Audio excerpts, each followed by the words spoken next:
Okay, this is going to be a very short video and very straight to the point.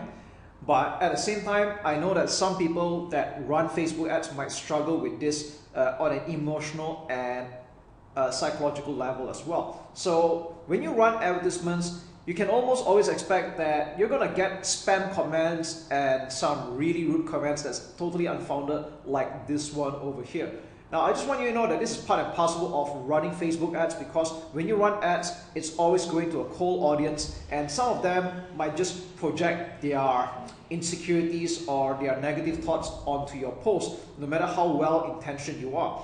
So the short and very straightforward answer is to just hide, delete, and ban, really. So I don't personally think it's a good idea for you to engage with this kind of comments unless you are considered a witty person or you're going to build quite some goodwill, that I do not know, okay? But the short answer is don't waste your energy on that. I want you to focus on conversions and the end results. So how do we remove comments like this and ban them? It's quite simply by clicking on the command here. We click on hide command, and then we'll click on ban the person, and then finally we just click on delete, and we're done. Simple.